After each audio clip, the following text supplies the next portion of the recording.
Overwhelming. Oh my gosh, how many photos of rainbows do I need? Trying to get that flag to like get perfect in the shot. Yeah, that's a lot of photos. I don't need from this day. July 3rd was a busy day for the camera. I'm staying on the path that I've chosen, straight up. Come my way and I'll see you at the top. 'Cause something's gonna happen in this story, and I can feel it coming like the rising of the sun. Straight Photo. Hey, you're blocking the screen. Here you go. I'll take another photo. And more another photos? photo. And how many photos can you take in one day? One of these? A lot. So we have been on the road for nearly 15 years together. You just over 15 years. And that's a lot of travel photos that we have taken over the years of all of our adventures. First for fun, but we just like taking photos. Yeah, we take photos. I mean, that's part of the how you capture the memories and stuff. But you capture all these memories as you're out traveling, and then what do you do with them? And actually, how do you ever relive those memories? It kind of just becomes this big, endless bit bucket of all your photos just kind of get piled up until your hard drive's full. Or you buy a bigger hard drive because they keep getting bigger every year. But one of the problems is of course, with digital photography, is you can take a lot of photos that are awesome that you want to keep, maybe put in a blog or Instagram or just keep for your own memories later. But there's probably a heck of a lot of them that are pure crap.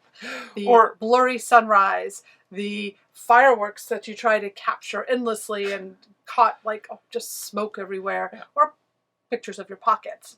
And yeah, these accumulate, and even it's actually it's not so much the ones that are crap, because those are usually easy to get rid of. It's those ones that are like, okay, maybe I'll deal with them later, and then they just go into your digital shoebox, and 10 years later has passed. What are you ever going to do with those photos? Are you ever going to look at them? It's overwhelming to think about going back to deal with the 500 photos you took on July 4th, 10 years ago. Of some random parade in some city of a bunch of people you don't know. Oh, goodness. But it's overwhelming to go back through your entire photo library in one fell swoop and try to eliminate the photos you don't need anymore. So we figured out a way to turn that from being a painful chore into a fun daily routine. And actually, it's been a really, really great habit to get into. And we're kind of calling it, what, This Day in History? Or... I guess so, yeah. So basically what we've been doing is we have both set a daily ritual. It has become a ritual for us, where we go into our photo library, put in the search bar at the top, today's date without the year, so 7/8 maybe, and just look at all of the photos that we took on this day over all of our photo history. And so it becomes, instead of like a chore of like, I gotta go clean this stuff out, it's like, oh wow, this is a trip down memory lane. You get to like relive where you were, what you're doing, who you're with during all these years. And it's kind of gives you that kind of sense of progression. And it's like all the different places you've lived, all the different RVs you've traveled in, all the different people you've met. So you feel all that good stuff. And then along the way, well, yeah, there's all these other bad photos that I took on that day from way back when. I'll just clean those out along the way, and suddenly I've got a cleaner photo library and have had a wonderful tour down through the past. And while you're in there, maybe you mark some as favorites so they come up later and easier searchable. And if you're really feeling endeavorous, maybe go back and tag them and give them proper titles. Yeah, I don't think I'm getting that endeavorous. Or actually, sometimes you find these old photos of people that you haven't talked to in years, and that becomes an excuse to reach out to them, to send them a photo via Instant Messenger saying, hey, here we were 10 years ago, remember this. And it's a good way to reopen lines of communication too. Doesn't Facebook do that for you? It does actually a bit, but this is an excuse to re-engage with some people that you haven't talked to in forever. So it has been a wonderful way for us to go through our old photo albums. We've been doing this for about a month now, I think. So this time next year, we should have a significantly slimmed down photo library of just the best photos, the photos we want to remember. And it'll make our searching in our past easier, doing footage easier to find, and less mobile internet bandwidth when we're having to backing up photo libraries. Exactly. It takes a lot of bandwidth because we're syncing to multiple phones, iPads, our desktops, our laptops. It's a lot of photo libraries to be syncing over mobile internet, so it's saving our bandwidth as well, so that we can use it for more important things like streaming 4K cat videos. There we go. So I don't know. This is just an idea that popped into my head a month or so ago, and it was like, this is an easier way to deal with a chore. It's turned into a fun thing that I now look forward to every day.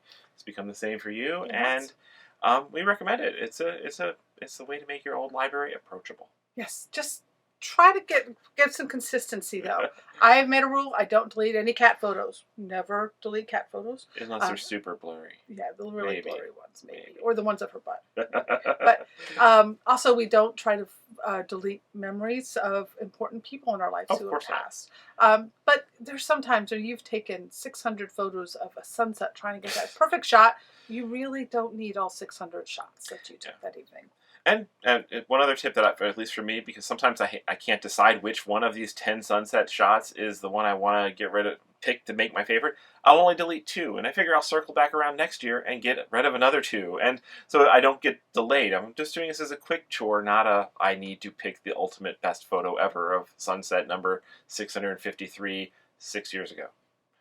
So maybe something that could work for you if you are like us and get lazy with all those photos we take and all those photos that you'll never go back and look at again. It's a great way to relive the memories, a great way to chronicle your travels.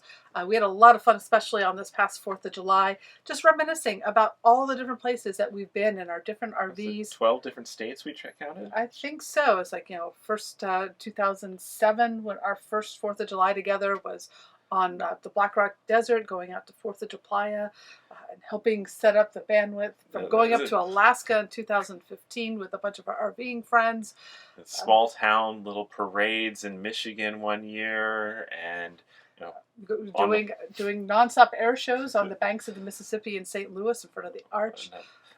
Been lots of time with families in various places, and then also so many 4th of Julys we've had have been on the water, which is something that even before we were living in a boat always drew us.